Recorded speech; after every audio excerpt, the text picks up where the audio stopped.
Il y a le gars qui siffle dans le rétro. Foutaine, balayette, manchette. Foutaine, balayette, manchette.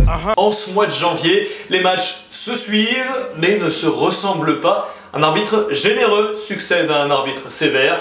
La différence 3 points. Rémi Vercoutre contre Lille. Il a pété un moule, hein. Si vous voulez approfondir le sujet, allez voir cette vidéo. Quoi qu'il en soit, c'est pas l'expulsion qui a changé le match. On n'a joué que 10 minutes à 10, et encore, c'est dans ce laps de temps qu'on s'est créé la meilleure occasion du match, le symbole de l'inefficacité qu'on a depuis le début de l'hiver. Au deuxième poteau, dans la tête, la parade, Santini. Oh, c'est taclé sur la ligne, Santini. C'est encore arrêté sur la ligne. Et que ce soit à 11 contre 11 ou à 10 contre 10, on n'a pas été supérieur aux Lillois. D'ailleurs, eux non plus ne nous ont pas été supérieurs. Et la différence, c'est qu'ils ont réussi à ouvrir le score. Et on sait que dans les matchs du SMC cette saison, c'est primordial. 12 fois quand a concédé l'ouverture du score, 11 fois il s'est incliné. 10 fois il a réussi à ouvrir la marque et 10 fois il a gagné. Foutaine, balayette, manchette. Foutaine, balayette, manchette.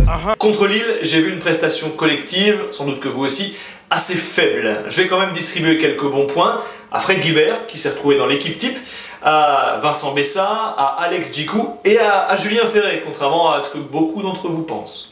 En revanche, le bonnet d'âne pour Youssef Aïd Benasser, qui s'est compliqué la vie lors de ce match. J'espère que vous avez le cœur bien accroché parce que c'est une véritable boucherie à l'intérieur. 3 jaunes, 1 rouge, on n'avait jamais été autant avertis dans un même match depuis le début de la saison. Et comme on avait trop d'avance au classement du fair play, eh bien on a décidé d'en reprendre 5 à Bordeaux, 5 jaunes. Mais vous êtes fous! Oh oui! Mais vous êtes fous! Et la palme pour Alex Djikou, lui qui en a pris 2 en 2 matchs, alors qu'il revenait juste de suspension face au PSG au Parc des Princes, il n'avait pas été là.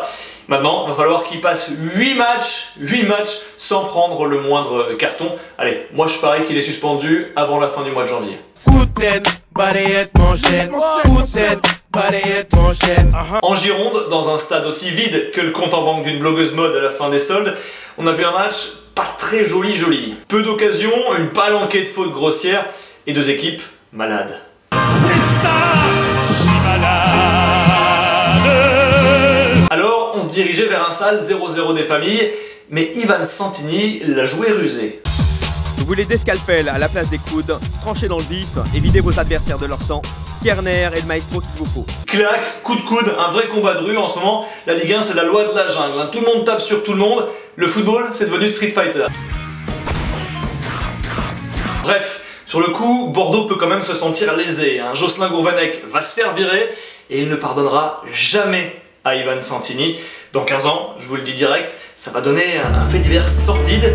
Christophe Ondelat en fera même un fait entrer l'accusé. Dans une décharge de Gironde, on a retrouvé le corps du Croate Ivan Santini, ancienne gloire du foot mondial, meilleur buteur de la Coupe du Monde 2018, passé par le Stade Malherbe de Caen. Il a été Marie Trintignant par Jocelyn Gourvenec. Ivan Santini, il s'en est bien tiré au Matmut Atlantique, parce que il peut prendre à minima un jaune pour son geste, voire un rouge. Au-delà de ça, ce qu'a vu l'arbitre assistant, c'est plutôt le coup de coude de Paul Bays. Il faut dire qu'il était difficile à ne pas voir dans la surface de réparation. Penalty, après la prestation malherbiste avec peu d'occasions. Ivan Santini, bourreau total, parce que d'une, c'est lui qui a transformé le penalty, en se payant le luxe de glisser même un petit peu, devant Benoît Costil qui venait quand même de sortir 4 des 5 penaltys concédés par les Girondins de Bordeaux. Ensuite, c'est lui qui dégage le ballon de la tête sur le dernier coup franc bordelais et qui permet la contre-attaque, qui mène au but magnifique de Ronny Rodelin. Et il fallait s'appliquer, 45 mètres, 93e minute, du pied gauche, s'il vous plaît, superbe geste technique.